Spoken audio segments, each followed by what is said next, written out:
So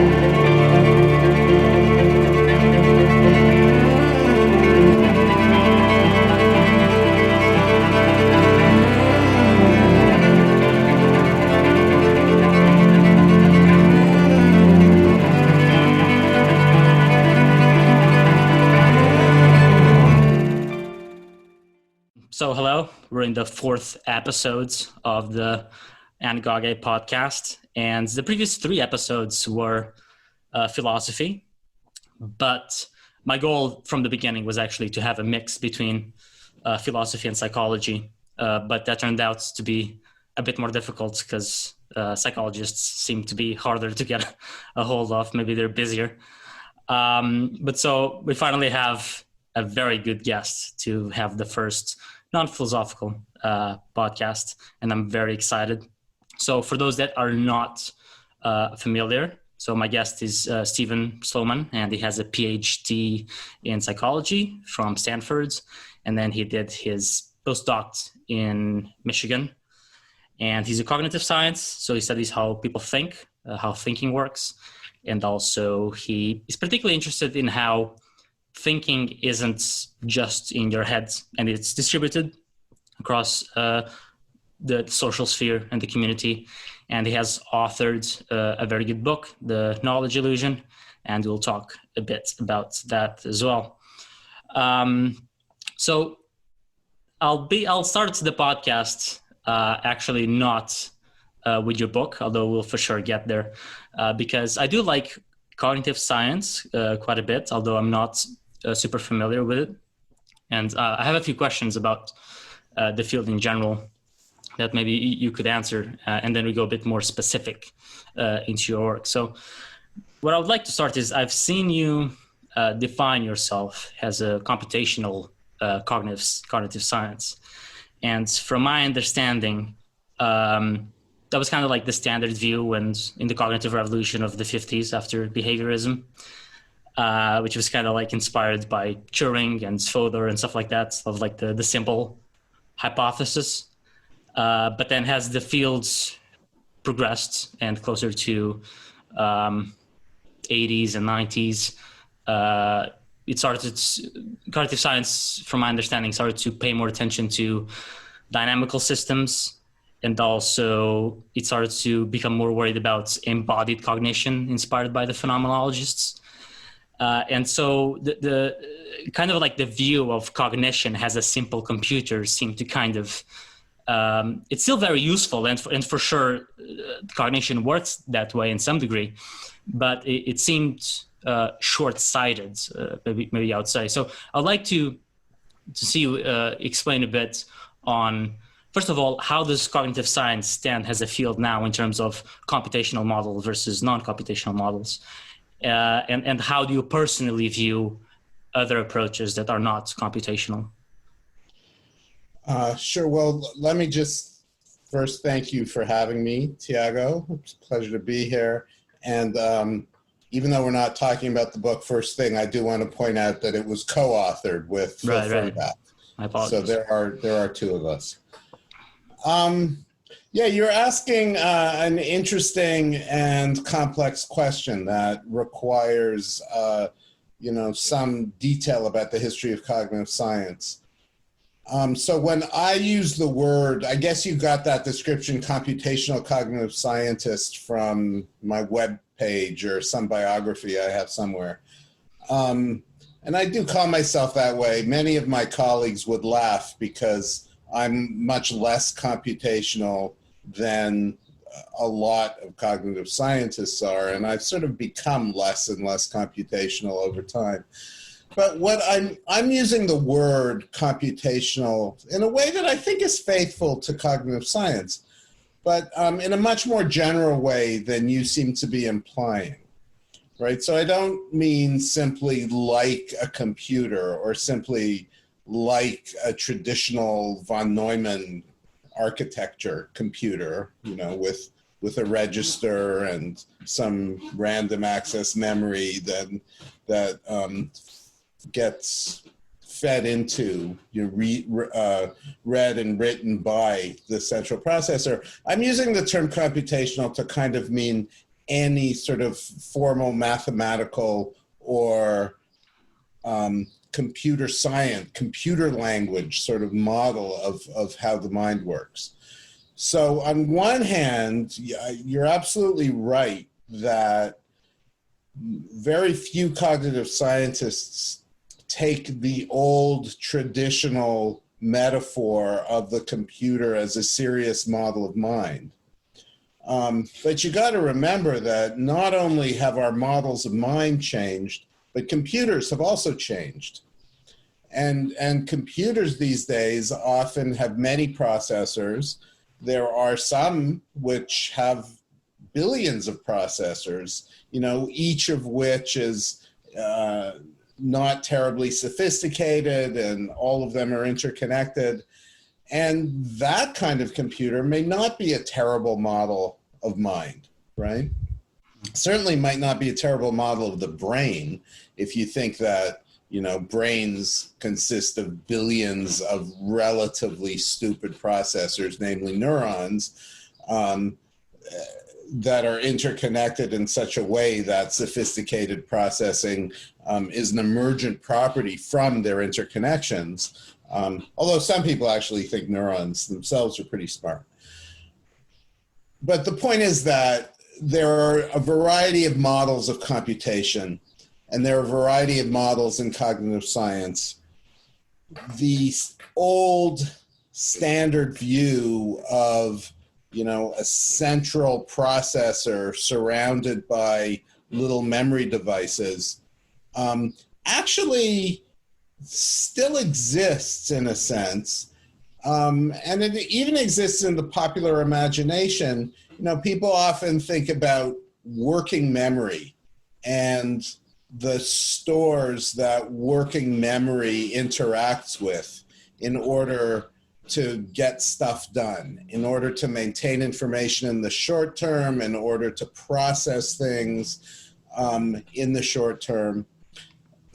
That notion is very much alive. Certainly in cognitive neuroscience, there are a lot of people who are studying working memory. There are some people that think it's an empty concept, but that is very much a holdover from the traditional view of computation. You're absolutely right. There are a variety of paradigms now really have nothing to do with that. One I've already hinted at, the notion that we can model the mind as a kind of neural network that involves billions of relatively ignorant processors that are interconnected in such a way that you get rather deep insights, certainly memory, pattern recognition processes that emerge from these interactions. Today in computer science, you would call that a deep learning machine, right? And those machines are incredibly effective in what they're able to do. But then there are a variety of other paradigms that I would call computational, like, a common one these days in cognitive science is the Bayesian paradigm, which is a sort of probabilistic model of cognitive processing that attempts to describe what people do as sort of a mirror of the environment. The environment is uncertain. It's best described as a probability distribution, and you can think of the mind as in some sense mirroring that and reasoning over that. So there's obviously a lot more to be said. Right, I think I've already answered your question at some length. Yeah, for sure. But yeah, Right. Yeah, that's very fair. I appreciate the answer. And I'm partially biased, maybe, because the knowledge that I have of cognitive science, first of all, it's by John Vervaeke, which is a cognitive science in Canada. I'm not sure if you're familiar with him. He works on mainly cognitive sides of wisdom, but he really got me interested in the field. And then I got a textbook to learn more about it. And the textbook kind of goes to first of all, it has a historical approach to cognitive science, and then kind of divisions kind of the paradigms into sections of cognitive science history. And so maybe the concept that I have of computational is a bit more crude and older and more narrow than the one you're using. So another thing that I would like to talk about the field, and I promise this is the last question. I'm sorry that I'm using you for my cognitive science curiosities, which is I'm more familiar with the opinion from within neuroscientists on this topic because I'm quite interested in psychedelics, and I've attended a few conferences in London about it. And it has a whole bunch of topics on the conference, but the scientific part is what I'm most concerned with, especially when it connects to mental health and psychiatry, stuff like that. And almost all the science on it is from a neuroscientific perspective. So what is the brain is doing, what parts of the brain are talking to which parts, etc. And often in the Q&A periods, when people try to ask questions, and a lot of times the questions deviate from the talk and they just want to ask a topic they're interested in, a lot of times consciousness comes into the question, and a lot of times the hard problem of consciousness comes into the question. And almost all the neuroscientists that I've seen on that, when they're approached by that question, they usually are divided into one. They don't think it's a problem at all. They think it's just a whole conceptual mistake. And so they just dismiss it. And then there's another group of neuroscientists, which is like, okay, I recognize the problem, but it's not my problem. So my problem is the soft problem of consciousness, which is already hard enough. And I'm going to focus on neurocorrelates. And hopefully that explains a bit of consciousness. And if it doesn't, well, too bad. I'm just doing the best I can within my field. So I'm curious about how cognitive scientists approach these questions, especially because it has a lot of a more philosophical roots than neuroscience. Right. So cognitive science is very broad, and it includes philosophers and computer scientists and linguists, as well as psychologists and anthropologists and others. And you're going to get as many views on consciousness as there are cognitive scientists. So I certainly can't speak for the field because there is no consensual view.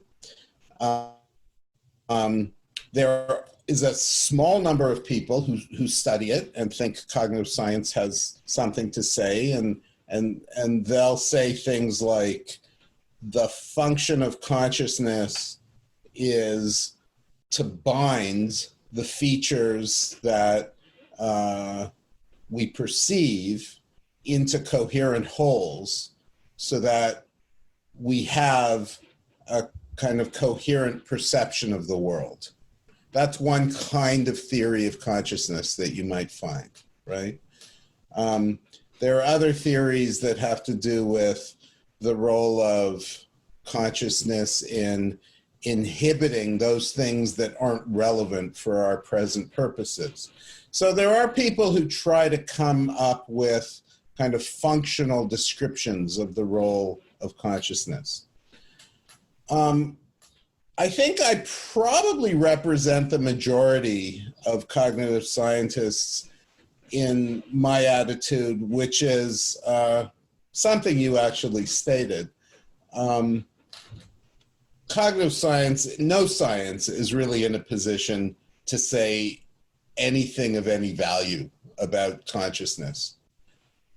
You know, science is limited to claims that could be false, right? That is, claims that are empirically verifiable. And claims about consciousness just tend not to fall into that category, as far as I'm concerned. Mm-hmm. So, you know, there are these claims about the function of consciousness, but, you know, whether it's consciousness per se that's serving those functions or some underlying mechanism that might or might not be related to this phenomenology we have when we're experiencing the world, is, I think, a completely open question, right? We just don't have a way of measuring that phenomenology and associating any other inferential processes with it. Right. So, yeah, I'm just not entirely sure that consciousness per se as an experience is really open to scientific investigation. And you can investigate the mind, you can investigate what's required to allow us to think and have experiences. You can investigate the brain and, try to say something about what neural processes are necessary in order for the brain itself to function and in order to support cognitive functions. And a lot of those investigations presumably have something to do with our experience. It's just impossible to know which do and which don't, right? In the sense that there has to be some functioning process that's going on inside our skulls. But to what degree particular processes support the phenomenology of experience, our awareness, as opposed to having other functional properties, or maybe even just being epiphenomenal, right? Maybe just being byproduct of other processing. We don't have a way to make those distinctions. So, it's certainly meaningful to say, well, is psychedelic experience good for us, and what's it like, and what are the neural processes that are involved in? How does it change our psyches? Does it improve our mental health or deteriorate it, or what? I mean, these are all good questions. How they relate to consciousness, in my mind, is a completely open question. Right. Yeah, it's a very tricky problem, and there's the problem of the function, and also a problem of correlation versus causality, if it's epiphenomenal or not. And then there's the additional problem of how consciousness came to be, which is even trickier, and that lies even more outside of cognitive science. So yeah, I was kind of hoping that I don't know, there was a more coherent view, but I guess that's just wishful thinking. Okay, yeah. There are lots of open questions. Right. More questions than answers. Okay, so now let's move on to your book, along with what's the colleague that you authored with, Philip something? Phil Fernbach. Okay, cool. So I would like to first explain the story of how I got your book, because I think it's quite telling of its value. And it was when I first started to get interested in psychology, and what appealed to me the most about psychology was cognitive biases. And so I was very interested in figuring out the world and figuring out what reality is. And then I figured out that my own brain was misleading me in apprehending reality, and that seemed really important to me. I was like, holy crap, this importance cannot be overstated. And so I started reading a lot about it, and I just read books on cognitive science one after the other, which is not a very usual thing to do, because if you read books about the same topic, there's going to be a lot of overlap. But to me, I thought it was worth it, because the topic to me was so important that I figured if I only learn 10% something new with each book, that's worth it, of how important it is. But the problem that I had was that with each new book that I read, it wasn't 10%, it was more like 1%. So I wanted to learn more about it, but I was getting very frustrated because it was just the same thing repeated over and over again. Until I found your book. And at the time, I did not know like your book at all. I didn't even know who or your colleague were. I guess the title seemed interesting. It had good reviews, so I just picked it up. And I was really happy when I read it, because it allowed me to learn more which is what I wanted. But it was completely different from all the other books I've ever read about cognitive biases, because the bias isn't in our heads. It's on the social sphere. It's in the community. It's in the social interaction, and I really appreciated that. And it's almost odd, because even now, after many years after I've read your book, it's not something that is talked about very often. And when it's talked about, it's in direct reference generally to your work. So I find it surprising how, even though cognitive biases have become actually quite popular as like pop psychology books and stuff like that, of like getting into rational critical thinking, stuff like that, cognitive biases are very popular, but this community aspect to it, it's very rarely mentioned, which is for me odd and disappointing at the same time. So that's how I got into your book, and I'm very glad that I read it. And so maybe you could explain a bit of what your book is about, and you reference often the original research of like the people explaining their reasoning for devices like toilets and so forth, and then the whole process of ignorance, confidence, etc. So maybe if you could touch a bit upon that, and then your book, that would be great, so people can be familiar. So the book is about two things. It's about human ignorance and the community of knowledge. So there's a phenomenon originally called the illusion of explanatory depth.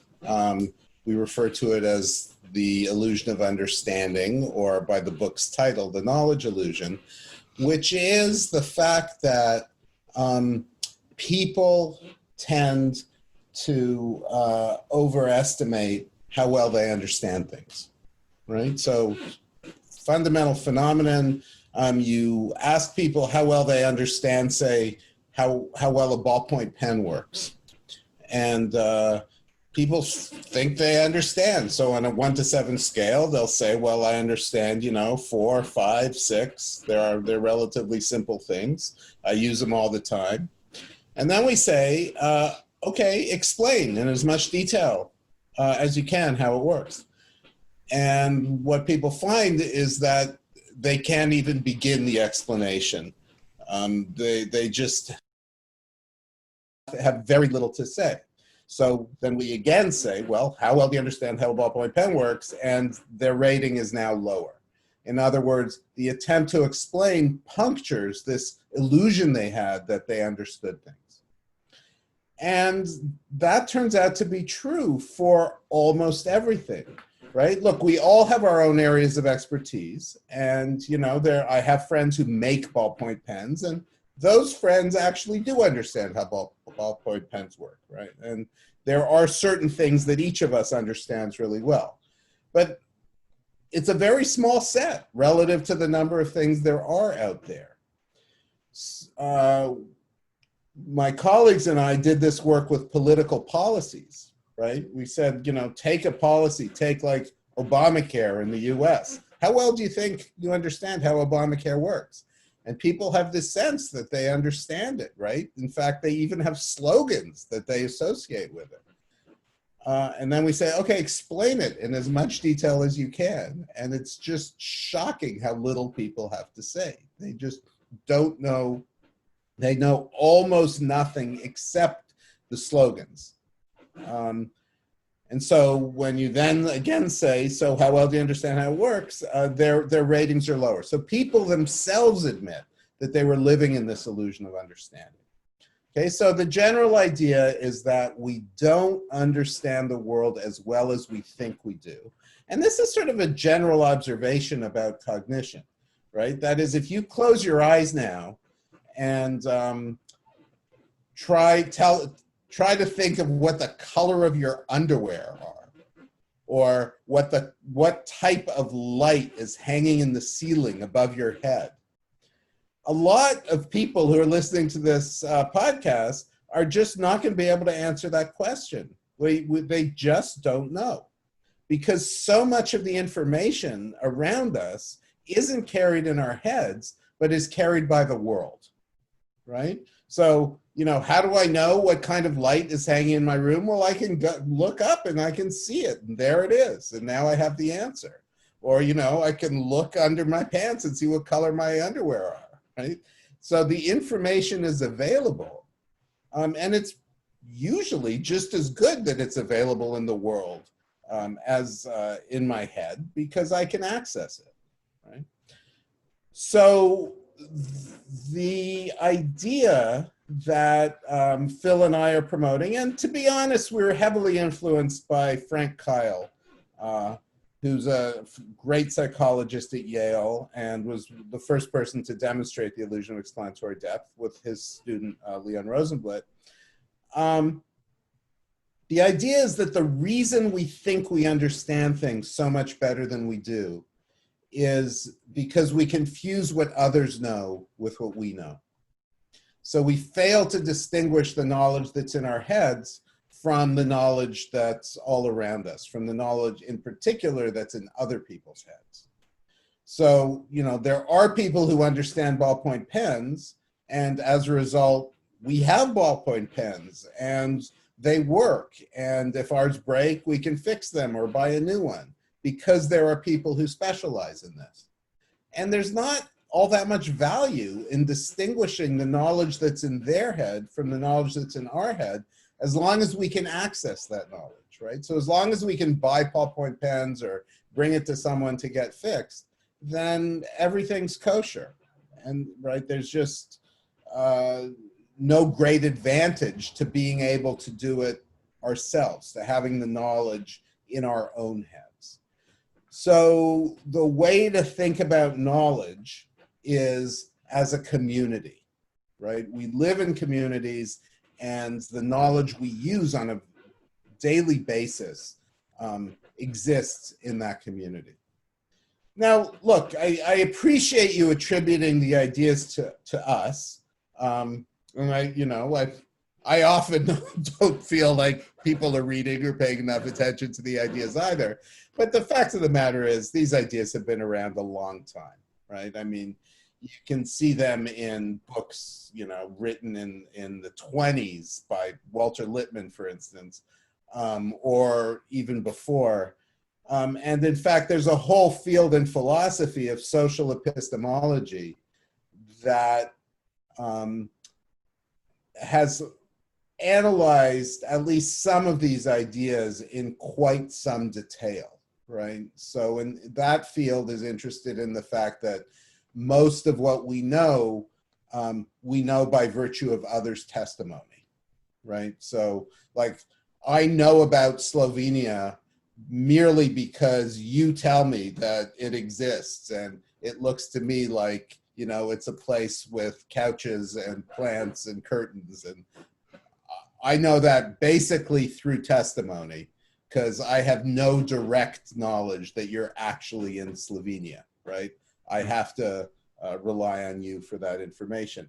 And most of the knowledge we have is like that. So philosophers have certainly studied this at some length. The reaction of cognitive scientists to these ideas, which I agree completely are really important. I mean, I hope one thing we can do while we're speaking is draw out some of the implications of these ideas for politics and education and decision-making and reason, all the things that they apply to. I feel there's been a certain dismissiveness by cognitive scientists. And I think that is in part, I think there are three reasons for it. One is they don't quite know what to do with the ideas, because what they're interested in is what's going on inside the skull. And they just kind of assume that everything that matters is going on inside the skull, because that's what they've always studied, and that's the history of the field. And they just don't know what to do with ideas that don't sit comfortably with that. I think another reason is that, you know, there is a certain loosey-goosey quality to the notion of a community of knowledge, right? That is, cognitive scientists love computational models. They love to write things down rigorously in some kind of mathematical form, if not as a computer program. And the idea doesn't necessarily lend itself to that kind of analysis. There are certain things you can do. There are, you know, social network models that people are interested in. But the other reason is that the fundamental idea is that a lot of cognition does not involve the passing of information, right? So cognitive science is often described as the study of information processing. But the knowledge illusion suggests that there's actually less information processing than we think, right? That a lot of what we do by virtue of information that someone else is processing. We don't even process it. We just kind of get to use the results or gesture towards the information that someone else's testimony provides without actually having anything concrete. Right. Yeah, that was a really good summary. And we will definitely get into some more practical consequences of what this means. Something I would like to show you that I'm not sure if you're aware, but there's a very great quote from Whitehead, which is really really fitting to your book, and I logged it here down so I wouldn't mess it up. And it says, "Civilization advances by extending the number of important operations which we can perform without thinking of them." And I've been aware of this quote for a long time, but then when I was diving a bit deeper into your work before the interview, I was like, this is just perfect. This should be on the book. Yeah, that's terrific. I do like that. That's Alfred North Whitehead? Exactly. Yeah, that's great. So I'm curious about, my apologies if you covered this on the book, because I've read the book a while back and I wanted to go over it again before I talked with you. But I was kind of an idiot and I forgot it's in Portugal and not in Slovenia. But did you touch on the evolutionary origins of the knowledge illusion? Like how did this come about, and the kind of the ancestral environment? We touched on it. I mean, I would say we just touched on it because, you know, I'm not a great fan of a lot of evolutionary stories because they just feel to me like stories. But, you know, what we point out is that it's kind of a no-brainer to say that organisms evolve via their ability to act on the environment, right? Basically, you want to take resources from the environment and transform the environment so that you're more protected and able to extract resources. And so presumably, cognition evolved as a means of helping that process along. So the purpose of cognition, the evolved purpose of cognition, is to support action. And so that's an argument that what cognition is really about is causal reasoning, right? Because it's causal reasoning more than anything that supports action. What's the effect of this action going to be, right? To really support action, you've got to understand the mechanisms by which the world operates so that you can see how your actions are going to change things. So having processes of prediction as well as processes of explanation are that reside in understandings of cause and effect are going to be what helps you along. So on one hand, that's the sort of story of evolution. And on the other hand, the fact is the world is immensely complex, unbelievably complex. So you take any, I mean, we've sort of gone through the story a little bit with ballpoint pens, but, you know, take anything you want, you know, glasses. There's an infinite amount of complexity to understanding how glasses work, right? Like, where does the glass come from? And what's the molecular structure? And what's the optimal shape? And how do you create something that'll sit comfortably on your head. Well, to understand that, you actually have to understand the shape of heads, right? And you have to understand it enough that you can make it in an economically efficient way, and that requires understanding how much demand there is for it. So what kind of problems do people have with it? So the closer you look at anything, the more complicated it gets, right? This is the history of science. The more we understand, the more open questions there are. Complexity abounds. So cognition is there to support action, but it can't really achieve that because there's too much complexity. It's facing too much complexity. And so the solution is to take advantage of all of the cognition around us. That is, all of the knowledge that everybody has, so that we can each have our little area of specialty, our little thing that we understand. And that may not cover very much, but when you take that in conjunction with everybody else's knowledge, then you really can do amazing things, right? Like build Zoom software that allows you and I to communicate across thousands of miles. Right. So first of all, I'd like to say that I think in terms of evolutionary psychology, I'm actually a fan of the field, and I think it has a lot of useful things to offer. But I think what you said is a very big problem, but I think it's more of a problem when other fields try to take advantage of evolutionary psychology to like add a sprinkle of evolution to their pet theory. But when the discipline is taken by itself, so if the main topics of evolutionary psychology, in my opinion, are a lot more solid, and it's not just so-and-so theories. Like there's a lot of empirical hypothesizing and then testing the hypothesis. So if you value a very like Popperian, is that a thing? Approach to philosophy of science, evolutionary psychology does that have to offer. But I feel that when other people want to just take it to their fields, they just come up with the evolutionary story, and that the quality of that degrades a lot. So I think it depends a lot on the context of the field. I think that matters a lot for its quality. Something that I was thinking about, and also in respect to this evolutionary background in terms of the illusion of knowledge, was also the context of the types of communities where that knowledge is distributed.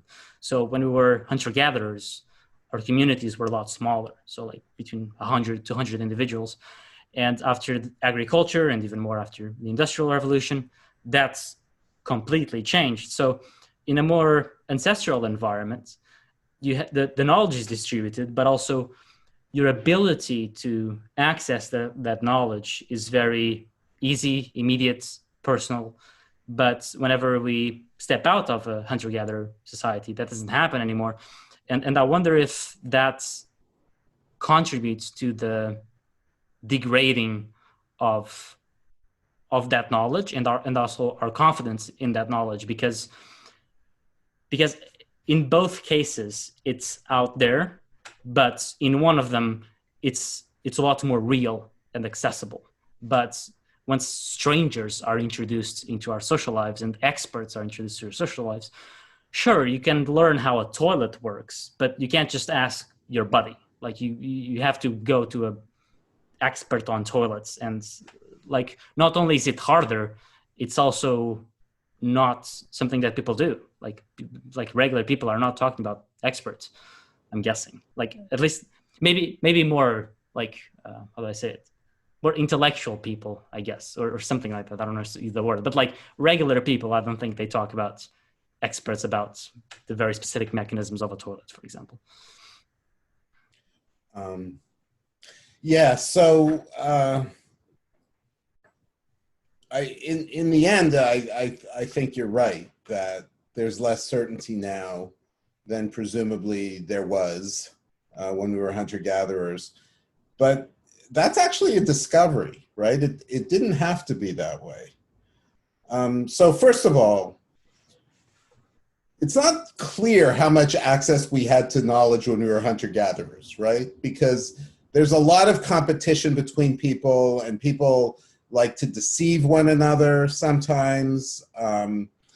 in order to extract resources. And look, I wouldn't necessarily have this picture that when we were hunter-gatherers, we were a band of happy tribespeople who only cooperated and never competed with one another, right? Always shared information.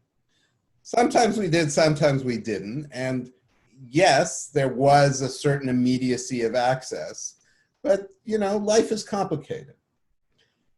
Today, life is even more complicated. There was a time when the internet first came out, when we thought all of our information problems were solved, right? That we were gonna just be able to press a button and know anything we wanted to know. It was an exciting time. And there were a lot of people who sort of saw nirvana ahead. You're right, it didn't work out that way.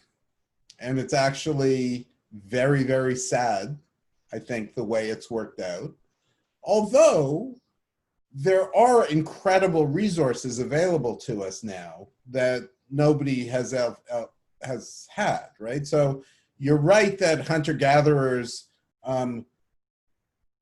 could find out about, their equivalent of a toilet, but that didn't take much because their equivalent of a toilet was something pretty simple, right? So life now is much more complex. But the truth is that if you really want to know how a toilet works, Google it, and you'd be amazed how much information you could find out in, half an hour.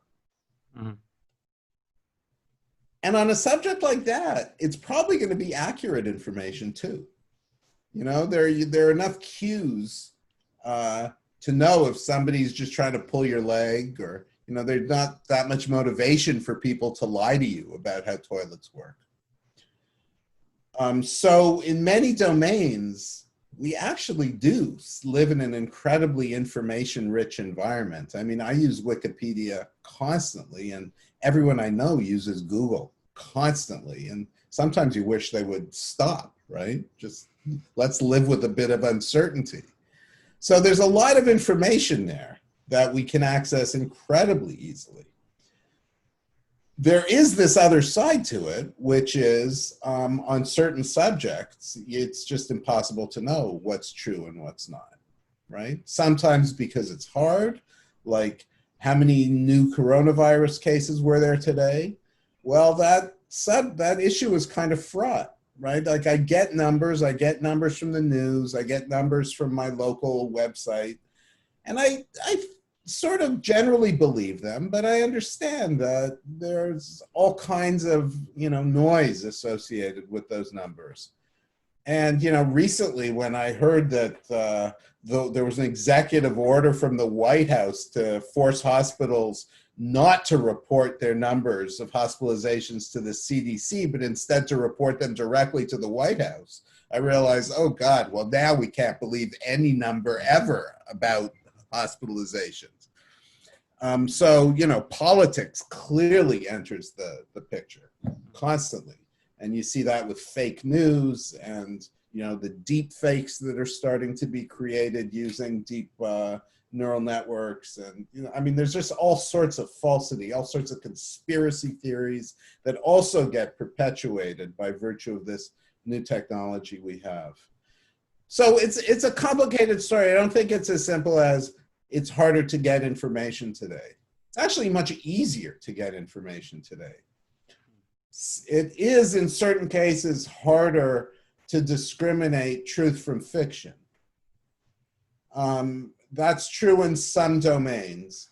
But, even there, like when I hear our beloved president utter something that's total bullshit, I feel like I can find out, or that might be total. I feel like there are ways for me to find out whether he's lying or not in ways that I'm relatively confident about. There are enough cues in the world, there are enough sources of credible information that I generally can discern truth from falsity. Not always, and sometimes credible information sources get hijacked. Those problems have always been around. Right. Um, it's actually good that you mentioned internet because I wanted to get that after. But I think, for example, you mentioned Trump, but I think that's not a bad. I don't think that's a good example because the claims he makes a lot of times are so ridiculous that it understates the difficulty of accessing good information. And you said, for example, that in some, like we can call it more technical domains, that it's easy to find information. So, for example, if you want to know how a toilet works, and if you visit the Wikipedia page of a toilet, you'll get a lot of information, and that's true for sure. But there's two problems, extra problems to that, which is one, as you mentioned, the fact of politics, for example. That's one reason why I really don't like politics, and one of them is because it's so divisive among people in communities, and I don't like division. But the other aspect that I don't like is because you're making really important decisions, and those decisions have to be based on knowledge, and it's knowledge that I don't have. Like I'm supposed to vote for an economy policy, but I know nothing about economics, and to me it's almost repulsive that I'm making those decisions and I have no idea, like not even the slightest. Like I couldn't even I could learn a lot just from the first 10 pages of like economics one-on-one. And I think it's the same for a lot of people. And so politics is very problematic for that reason.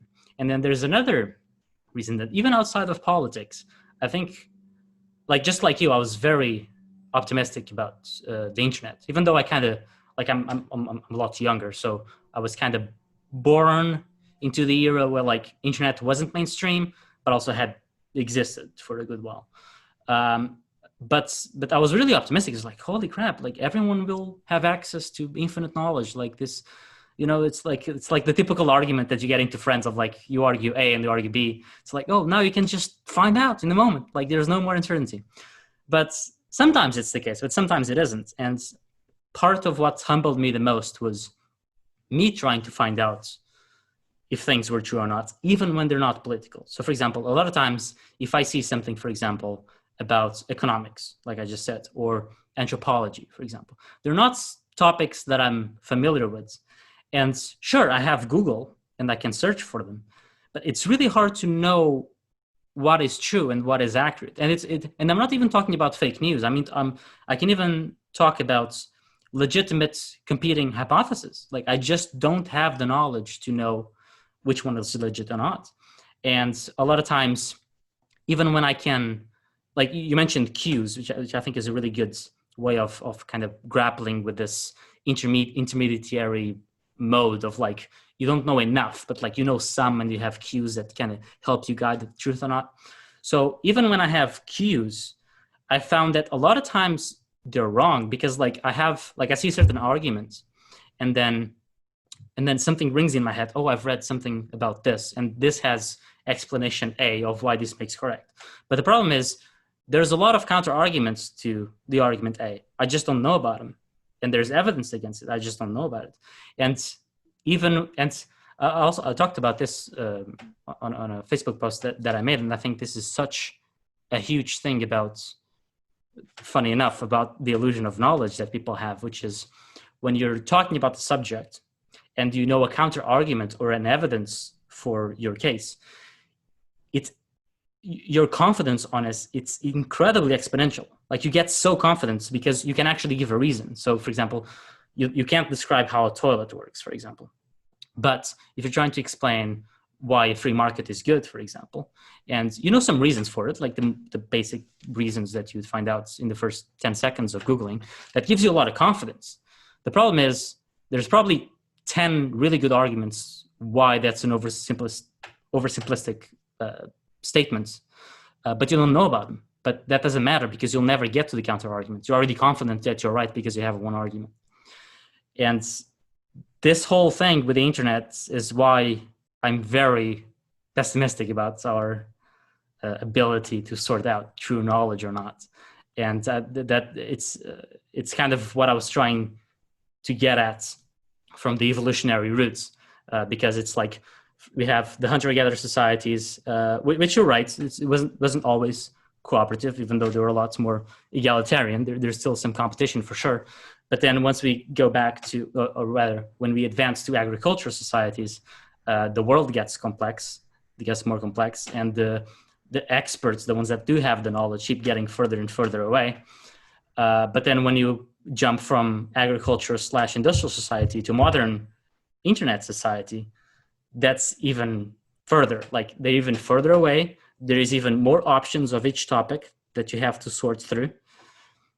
And a lot of times I just feel that's a sea that you can't swim. It's just too much competing hypotheses, too much data that you're not familiar with, and it's just a whole mess. Well, I think you're in a sense justifying the central thesis of our book, right? So we live that's the reason we live in a community of knowledge. Like what you've just said is in some sense reiterating the point I made about complexity, right? So yes, economics is incredibly complex. Even ballpoint pens are incredibly complex, it turns out, right? Economics is even more complicated, for sure. So I hear your frustration, but what I'm hearing is that you're frustrated because it's hard for you to decide what the right thing is on any topic that you happen to be interested in. And you should be frustrated in that case because you're attempting an impossible task, right? So there are all kinds of people who devote their entire careers to studying economics, and they disagree amongst themselves. So for you to think that, you can spend a couple hours on the internet and determine the truth about what the best economic system is, it's pie in the sky. It's just not going to happen. So look, I think it's important to distinguish different sources of uncertainty, right? Philosophers like to distinguish epistemic uncertainty from aleatory uncertainty. They're big words, but simple concepts. So epistemic uncertainty has to do with what you don't know that you could know, right? Whereas aleatory uncertainty is about inherent randomness in the world. And if you're trying to understand something complicated, like, what the best economic system is, to some, one of the problems you face is that you just don't know everything that could be known. I actually don't think you could possibly know everything that could be known because there's just too much knowledge out there. There are competing perspectives and, economists are going to continue to argue about these things. And at some point, you just, if you're voting in an election, then you just have to get into bed with one view or another, right? But there's also like this fundamental uncertainty that pervades everything we do that we're just not going to get rid of. So it may be that there is no best economic system. It may be that it depends on whether there's a pandemic, right? Which is a random event, a random perturbation of the system that nobody predicted. Or it might depend on, if you're an agrarian society or an industrial society. So there are all kinds of variables that we can't control and that we, in some sense, have to know the answer to if we want full information. But we can't get full information. So we have to depend on the people around us. And we have to depend on their best guess. And to be honest, on issues like what's the best economic system? What's the best transportation system, right? How can we best deal with climate change? I mean, all these really huge, pressing, difficult issues. I don't, there's no single answer that is going to emerge with absolute certainty. There is some consensus, and it's important to, recognize that consensus. Like, it's obvious to me that if we had fewer carbon emissions, we'll have a better future, right? Like, I don't think anyone reasonable disagrees with that. So we can focus on the things there's consensus about, but beyond that, what we can do is to like vote for people who are going to be responsive to the best scientists. See, the thing is that decision makers are in the same position as you, right? They also are faced with all this uncertainty, all this epistemic certainty, and all this aleatory uncertainty. And so, what I want in a decision maker is not someone who says, this is the way to do things, this is the best possible method, let's pursue it, come hell or high water. What I want is a politician who tells me who their sources of influence are, and I want those sources to be credible. So I want a politician who says, I care what scientists say, and I'm going to listen to what scientists say. And if scientists realize that, if they change their mind tomorrow and discover, oh, we should wear masks instead of, don't wear masks, save them for the medical health professionals, then I'll change my policy too, right? So you can, one basis for voting, instead of saying, well, I'm going to figure out what the right answer is and choose the politician who comes closest to promoting the right answer, what we can say is, I'm going to choose the politician who I think pays attention to the most credible sources of information, whose community of knowledge is the one that's the most flexible and relates most closely to the way the world actually is, and shares my basic values.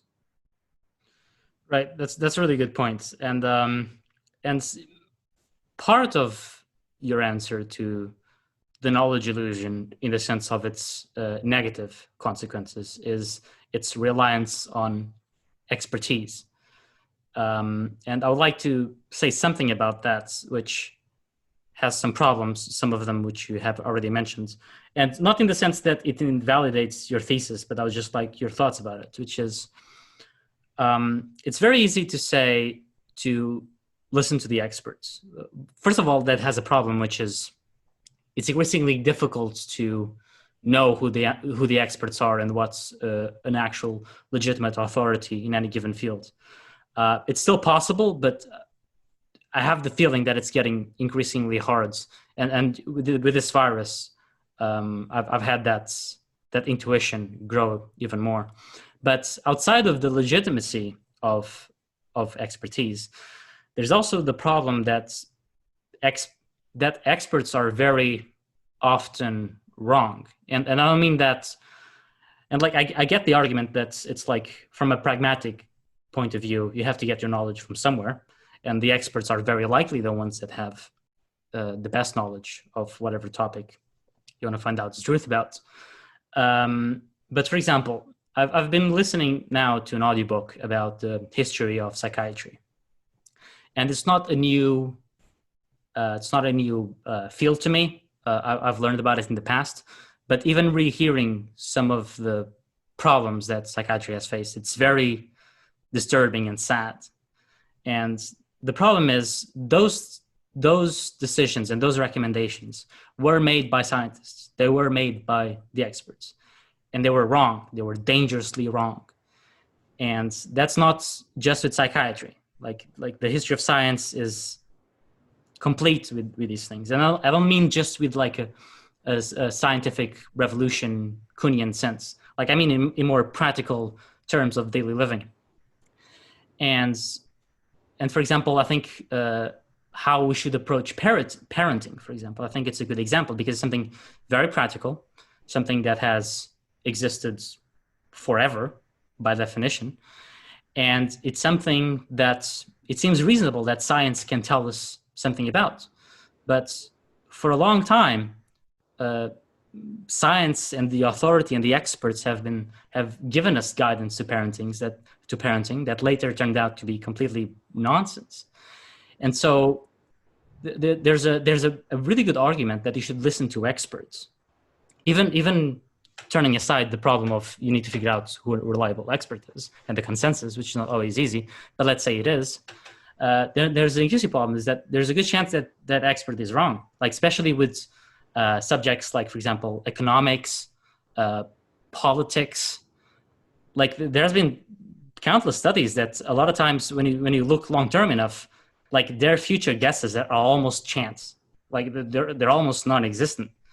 And you mentioned the coronavirus situation that also has been showing now. Like, I'm not trying to dismiss the scientific authority of it, but like so many models have been wrong, and it's hard to put blame on them because they have to work with the data they have available, and this is very new. But it for sure places a case on our intuition for things that deviates drastically from what we know, and also builds a case for tradition, in my opinion. So how do you navigate this problem of like, you want to listen to the experts because they know more than you and you're very stupid and they're likely less stupid than you. But at the same time, they have been wrong a lot of times with very, very bad consequences. Yeah. Yeah, it's a great point. And I don't think there's a silver bullet, and it's very fair that you take me to task for just appealing to expertise when the history of expertise is so complicated. So let me try to be more precise in my advice for what it's worth. Like there are two issues, I think, underlying what you're saying. One is, what's an individual supposed to do, right? And then the second is, what is society supposed to do? So I actually find the second one easier than the first. So let me at least start there. There are certain things where I think we can trust experts, right? So, like I trust plumbers most of the time. I mean, some are charlatans, but usually my toilet's unclogged by the time the plumber leaves. And there's also this underlying issue of like, what else am I going to do, right? Am I not going to call a plumber? Am I going to call my mother to fix my toilet, right? If you knew my mother, you would know that would not be a good idea. So to some degree, we're just faced with a lot of really hard problems in the world. And, experts sometimes are not much better than others, but they at least have some probability of being better than others. Like if you go to a financial advisor, for instance, right, there's all sorts of evidence that financial advisors don't really do much better than throwing darts. But at least they can tell you, if they're honest, things like you should distribute your assets in different, in different risk categories so that you don't lose everything if there's a bad event.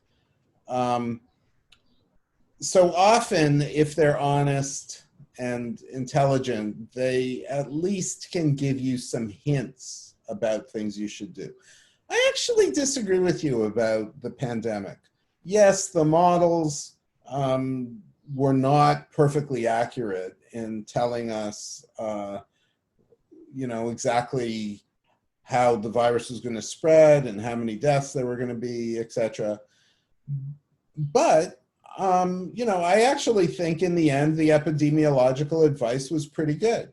That if we honestly sheltered in place and, didn't sneeze on each other, stayed away from each, wore masks, did as much only as much social interaction as was necessary to stay alive, then we could actually, reduce the virus to a large extent. And that turned out to be true. And in countries that have decent contact tracing processes in place, then there will be outbreaks, yes, but they can be controlled. there's certainly cost to it. And I'm not saying that there aren't all kinds of issues. How do you trade off the health of the society with the economy of the society? Well, the epidemiological view is you maximize the benefits of the economy by keeping the country healthy. And I don't see any reason to think that they're wrong, right?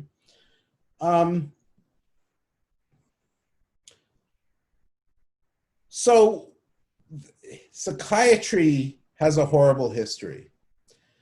And I think that's in large part because historically psychiatrists have essentially been conspiracy theorists, right? That is, they haven't been governed by data.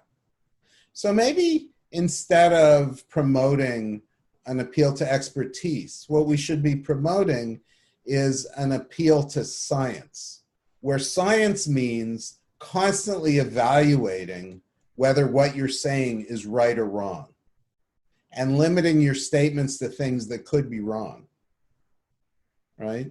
So the problem with psychiatry, and I think this has actually changed some, although, it's still a field like many fields that are governed by ideology, right?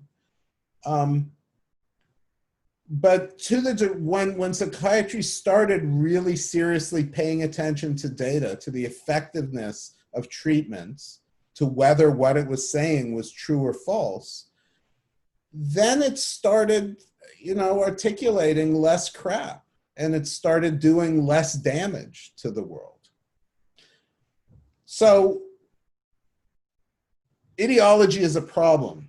Ideology is a problem for lay people in society, and it's a problem for expert communities too, right? Scientists, philosophers, even engineers have their own ideologies about how things work. That is, and why is that? Well, that's because they too depend on communities, right? So to say someone you're not an expert on everything within your field of study. Even experts have narrow areas of specialty, and even expert knowledge is represented by a community of knowledge, right? So it turns out that Einstein didn't turn physics around all by himself, right? There was a whole field consisting of thousands of people whose work was actually necessary in order for Einstein to do what he did. So you have the same kinds of problems within scientific communities that you have within political communities. Problems of ideology, problems of depending on others who turn out not to be trustworthy or who turn out to be wrong. Problems where people are more wedded to the central ideas of their community's ideology than they are to getting things right. What you should be doing is looking for advice from the people who seem most responsive to evidence. Right.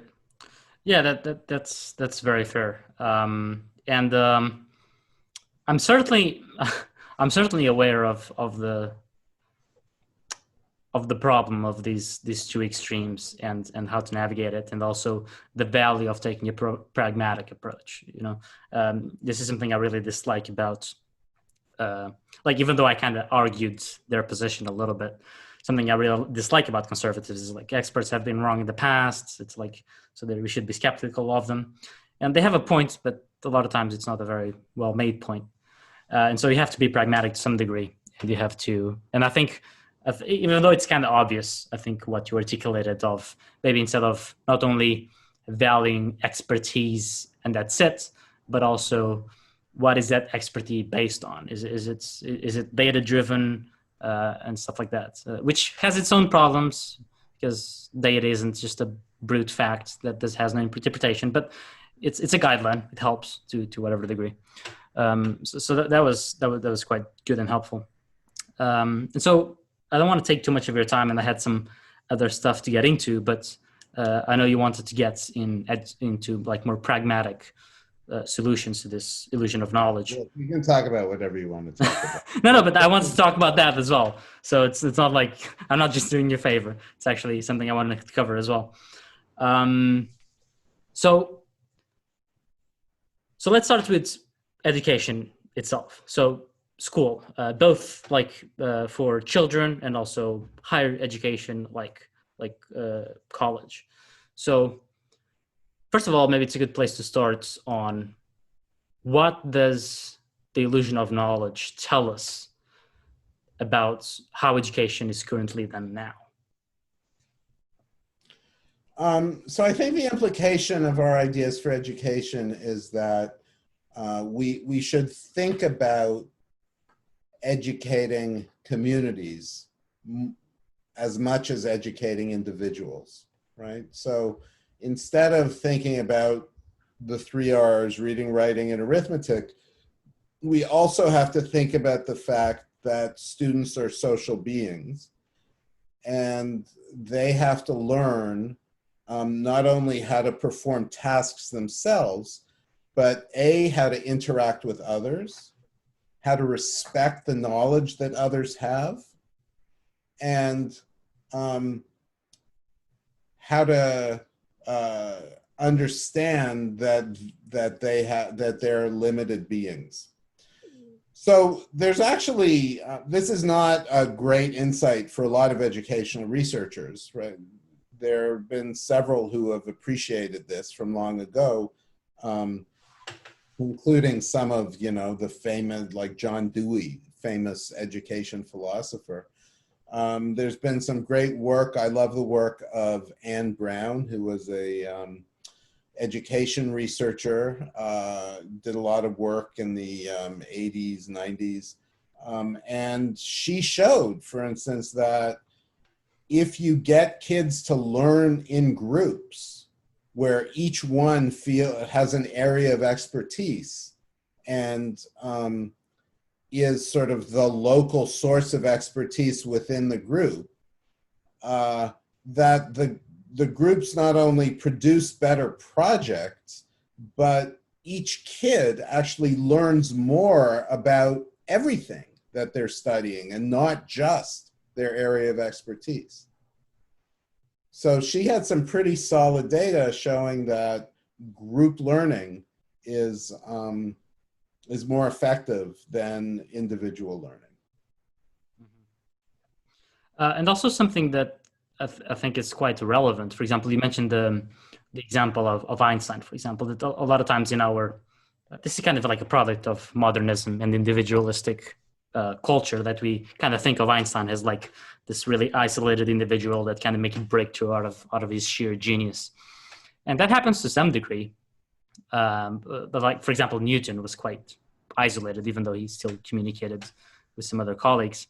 But generally speaking, it is a collaborative effort. And I think this also plays with this change in society that we're seeing, that it's increasingly more connected and more complex. So for example, even though like the breakthrough of a single individual is kind of a myth, when you kind of look at the lower level of, like, you can say, lesser discoveries, it was quite common in the past to see that, like, someone made an important insight into a field, even if it wasn't like a complete paradigm shift, like it was one individual. But now, because the subjects are increasing complex, like almost everything works in teams. For example, it was very common in the past that a paper had one author, for example, like someone just wrote the paper. Like increasingly now, like that's, I mean, it still happens, but like a lot of times it's in teams. And I've seen some papers of like physics has this a lot, for example, when there's like 40, 50 people of like 3 continents, like the collaboration is insane. And that really plays out to this group effort that you're alluding to. And I think that's really important because that type of education not only produces better results due to taking advantage of the knowledge distributed in the group, but also actually prepares you to the real world. You're not going to be individual, isolated. So the fact that our world is getting increasingly connected and complex, that also plays a lot into this, well, reflecting education on that front as well. Not only trying to take advantage of that knowledge in the community, but also because that's how you're going to operate as an individual. Yeah, it turns out that across fields, the average number of authors per paper is on the increase. There are these bizarre cases, like the discovery of the Higgs boson involved, huge numbers of authors. But even in math, which is sort of famous for having solitary authors, I think there are more and more joint papers being written. So yeah, I couldn't agree more with everything you're saying. I think that it's helpful to distinguish two notions of taking advantage of your community in order to do science or solve a problem. One is being a good collaborator, right? So interacting with others well, appreciating what you don't know, interrogating others, integrating what they have to say into your worldview, trying to take a sort of multilateral, integrative approach to thought, right? Being nice. I mean, collaborating well is a really important quality. But another one is being willing to outsource your thinking to others, and doing that well, right? So what I'm distinguishing here is working well with others who you're explicitly working with, people in your group, versus taking advantage of the full body of knowledge that's out there in our culture. And I think that those are actually separate skills. Right? So I'll call the first one collaboration and the second outsourcing. Mm-hmm. So it's great to, be able to read other people's emotions and be empathetic and understand what they say. That helps you collaborate. But there's this other skill of understanding what you don't know and how to go about filling in those gaps. That isn't about empathizing with other people, right? It's about not having enough intellectual humility that you're open to very different sources of knowledge. Mm-hmm. Yeah, that's a good point. That distinction is important because it highlights different aspects. That's if you just use one term, you kind of might navigate towards one or the other. You kind of shun one. A connection that I've been thinking about in relationship to this topic, and I wanted to know your opinion. And I'm not sure if there's actually a legitimate connection. Maybe there isn't. But the work of I'm probably gonna pronounce his name wrong. Hugo Mercier, The Enigma of Reason. Hugo Mercier, yeah. Okay, I knew I would mess it up. Okay. So he also argues, just like you argue, of a division of cognitive labor.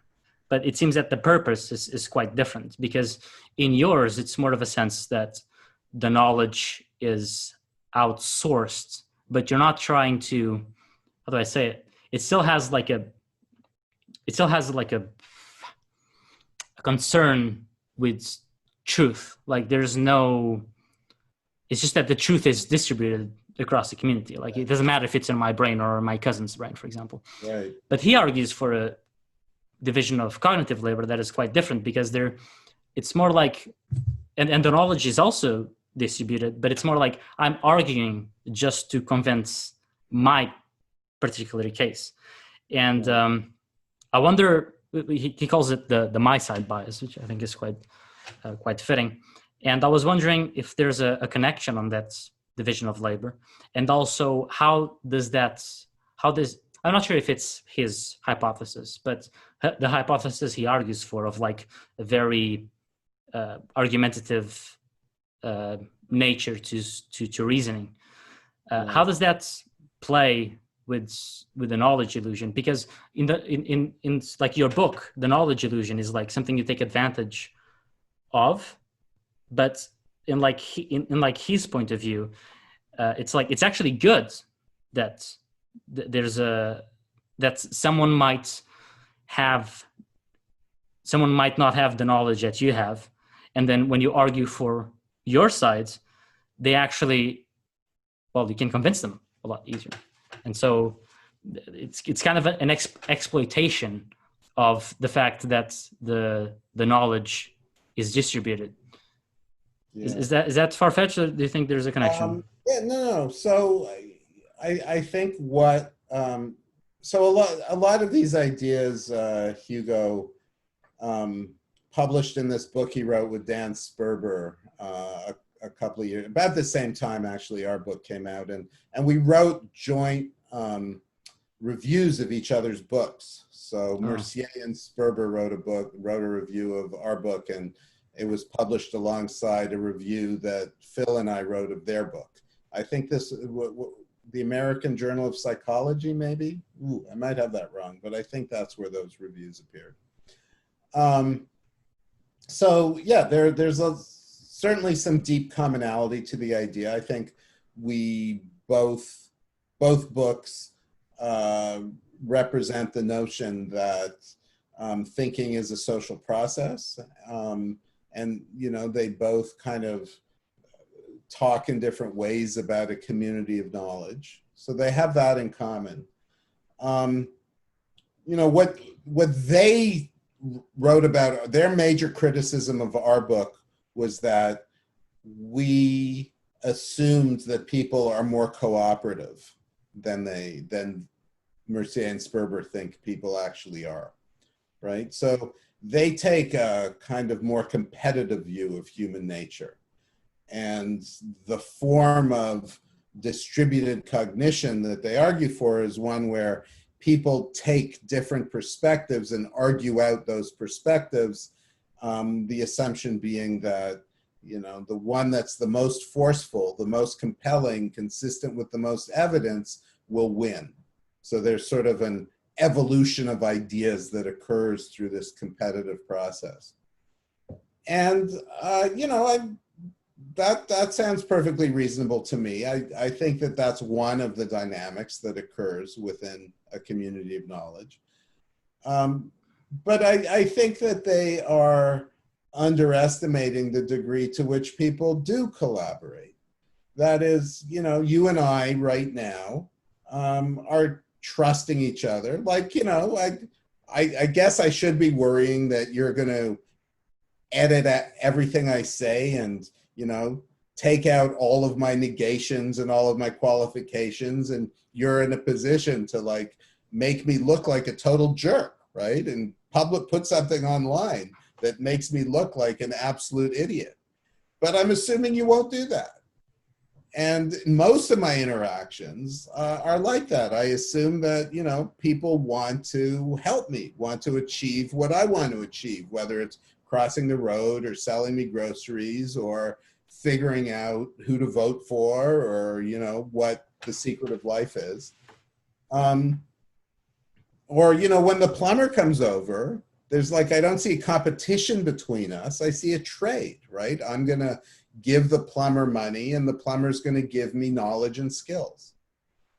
So it just strikes me that the kind of foundation of the community of knowledge is the fact that we're all in it together and we all kind of see it that way. And we share this intention to maximize the amount of knowledge we have available. Like if you look at Wikipedia, yeah, there are certainly arguments on Wikipedia and there are people who use Wikipedia for political ends.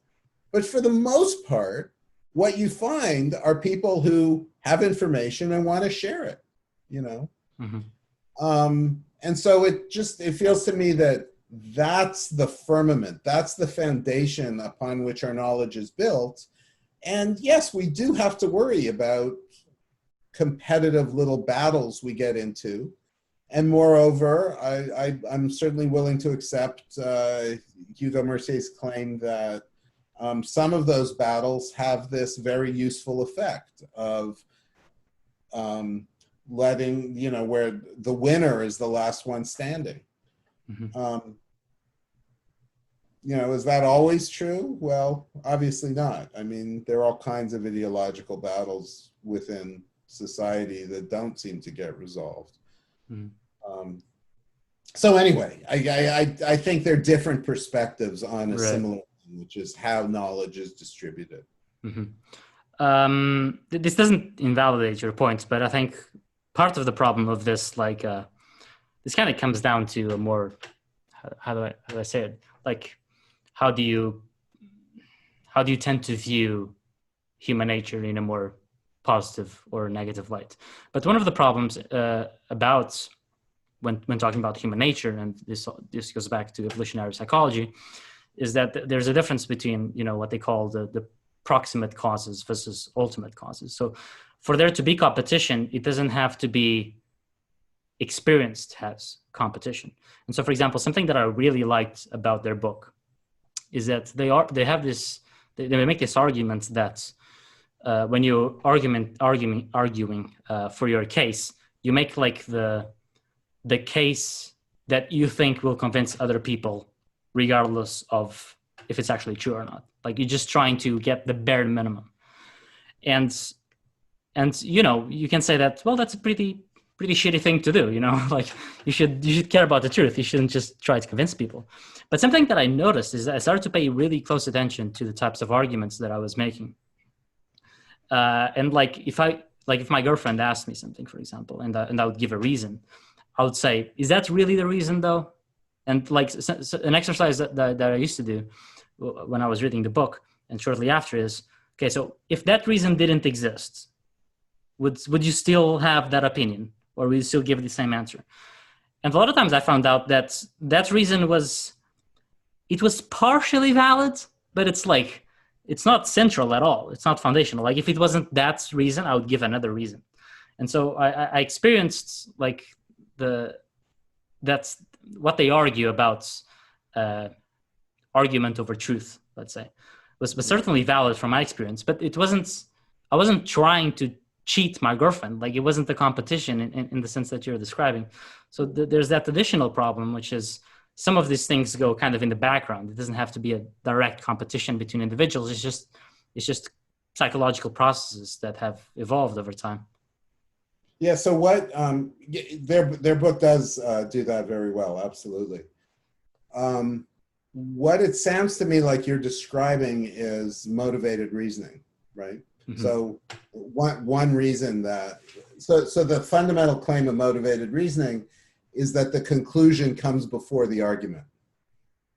And there's no question in my mind that that's very, very often true, right? Sometimes if you find you're not making sense, right, or you see an obvious contradiction, then you're forced to change the conclusion. But in domains in which there's enough uncertainty that you can reason your way around things, that very rarely happens, right? And that's why it's just almost impossible to change the mind of someone who feels strongly about some hot button political topic, right? Or to change the minds of a faculty member who comes to a faculty meeting with their mind made up about something. I've never seen a faculty member change their mind about anything. Right? And so the way I would describe that is, you know, you come to your conclusion. How do you come to your conclusion? Well, sometimes it's just your interest, right? Or something that you're just trying to be consistent with something you've always said. More often than not, I think you inherit your conclusion from your community, right? So if somebody makes the claim to me about whether one should wear masks or not, you know, I'm a solid liberal. I think my community says you should wear a mask. I believe in mask wearing, and that's how I start the conversation, right? And so we inherit these views from the community, and then we have to justify them. So we find reasons to justify them. Often we find those reasons in the community too, right? Like it might be as simple as so-and-so, like Dr. Fauci believes it, and Dr. Fauci knows, right? He's the world expert on this matter. But sometimes we generate other sort of justifications or rationalizations. So the claim is essentially that the reason you're generating is really a justification for the belief rather than an argument for the belief. Mm-hmm. And yeah, I'd say we do that more often than not. Right. Coming back more directly to the knowledge illusion, something that I wondered when being exposed to this idea is that, for example, when you kind of expose people's ignorance, their confidence drops, and I wondered if how stable is that drop in confidence, because parts, because this thing that we were talking just previously of like that we have a core belief, like the motivational reasoning, and then we kind of add reasoning on top, which is like very, very well expressed by Jonathan Haidt. So because the feel that I have is that if you expose people to their ignorance, their confidence drops, but then because that a lot of times that's not the reason for our beliefs anyway. Like it just, their confidence just rises again. Has there been any work of trying to look more long-term how this works? Yeah, so I have some unpublished experiments, and the sad truth is that it's very short-term. It's very labile. So you can convince people that they don't understand as well as they thought they did, simply by asking them to generate an explanation. But, even 10 minutes later, like as soon as they're thinking about something else, then their confidence, their sense of their own understanding shoots right back up. I did have a student who did her undergrad thesis looking at whether you can prolong the effect through social proof. So what she did was she took people through the procedure. So they state their sense of understanding, then they explain it, realize they can't. Their understanding their sense of understanding is lower. You've punctured their illusion. And then you immediately tell them, you show them some social media. What she did was she showed them some social media quotes where other people were saying, have you ever had the experience of thinking you understand something and then tried to explain it and realize you didn't understand it? In other words, the experience of having their illusion punctured was reflected by, 2 or 3 other people. So they realized that it wasn't just them, but an actual phenomenon. And when she did that, then it lasted longer. Like we didn't test it over extended periods. We just tested it over a short period, but it lasted now for that short period. Right. So the implication is that if you want to reduce people's hubris, increase their intellectual humility, it's not good enough to show them what they don't know, right?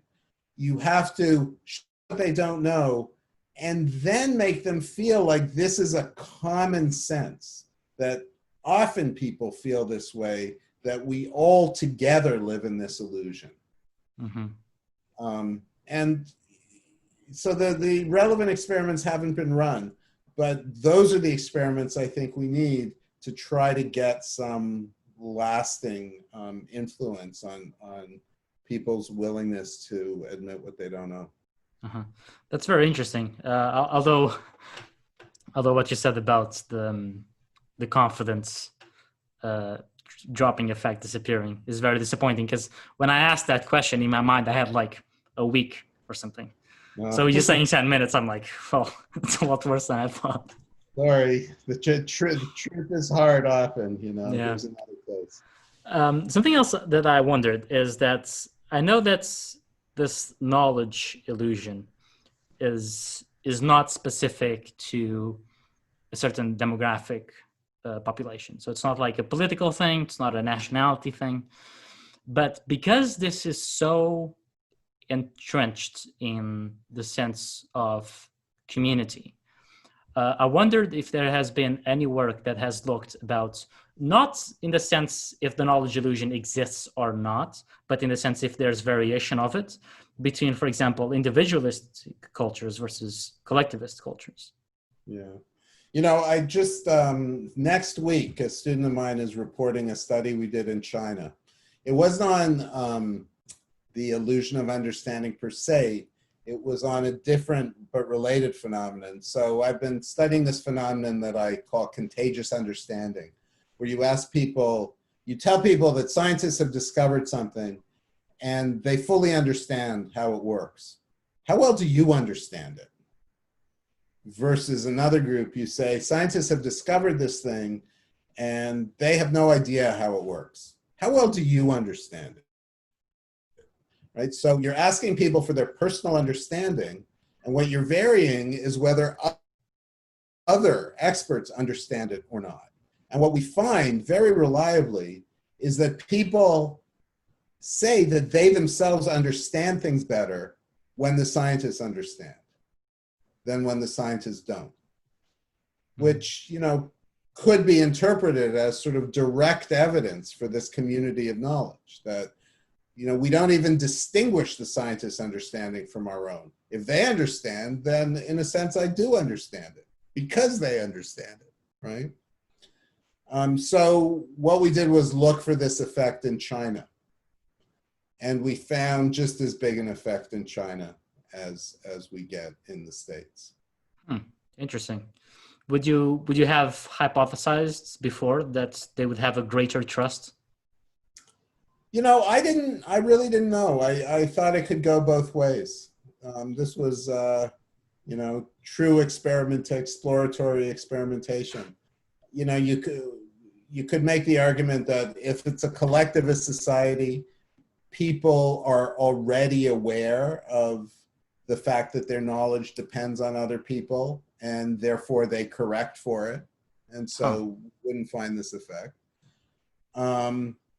Or you might argue that because they're a collectivist society, they don't in any way distinguish the knowledge that's inside their skull from the knowledge that exists in the collective, in the community. Mm-hmm. And therefore we would find an even bigger effect. Right.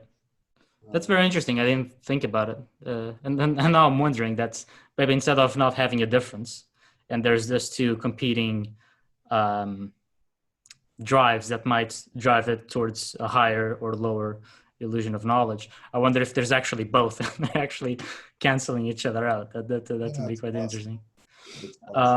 So I don't want to take more of your time. This has gone for a long time. But I would like to ask you one last question, which is, you wrote, the book is quite old. Like when I initially saw that the book was 2017. Yeah, 17. 17. Oh, right. So I had the impression that it was actually a bit older than that. But I was wondering if, since the book came out, if there is any study since then that you really enjoyed and you thought it was really insightful about this illusion of knowledge.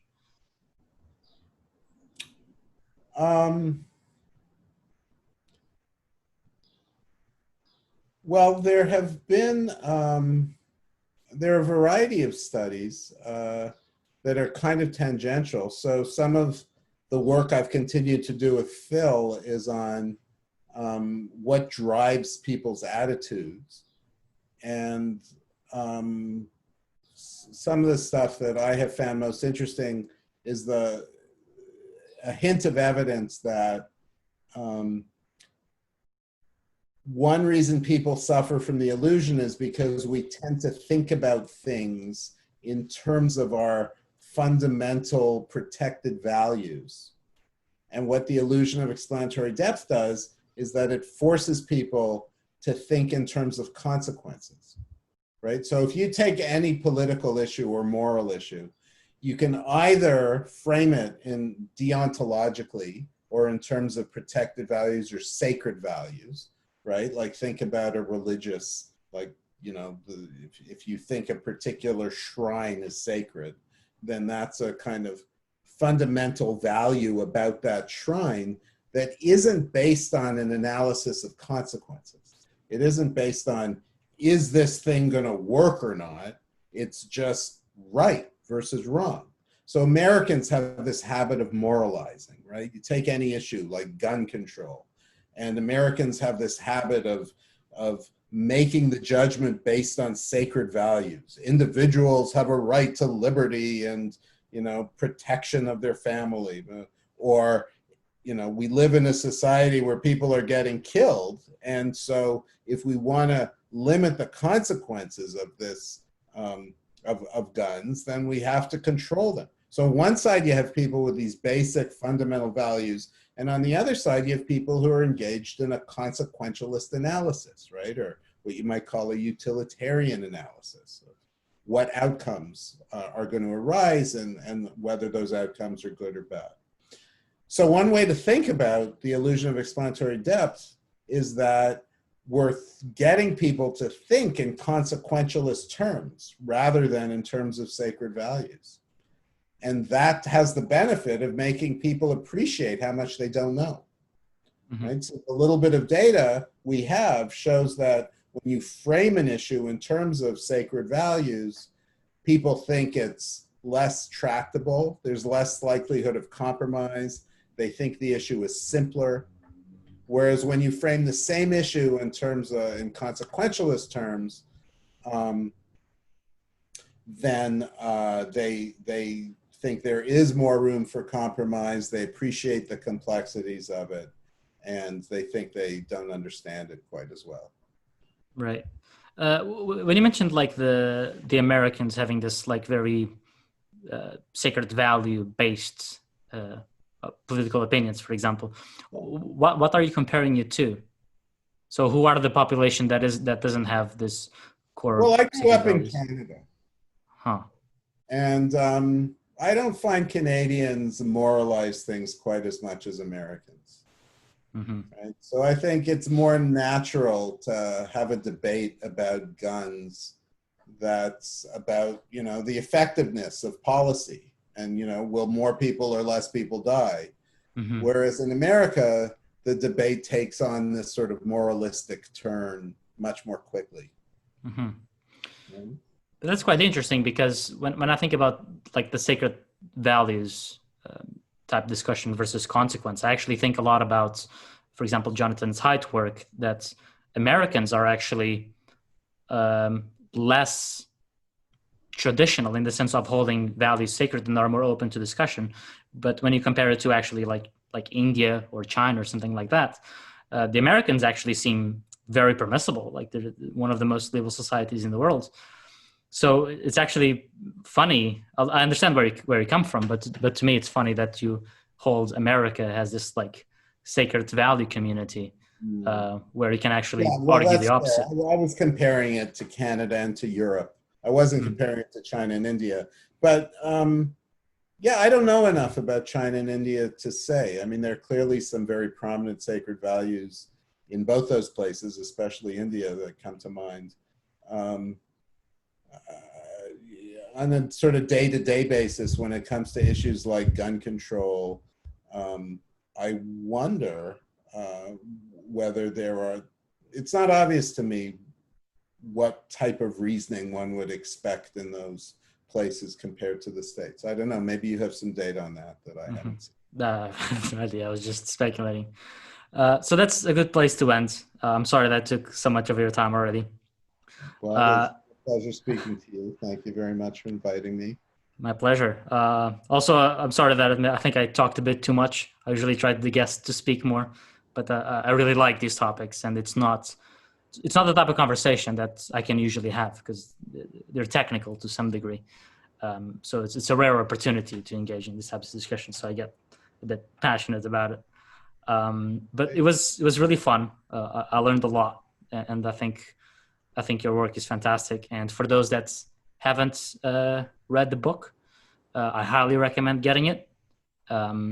Even if you feel that you got the main the premise of the book, it goes into a lot more detail. There has countless experiments of showing each facet of this knowledge illusion, and it's really worth checking out. And so, thank you again. Well, thanks so much, Tiago. This was a lot of fun. I enjoyed it. And Awesome. Good luck with everything. Thank you. Have a good day. Take care. Bye.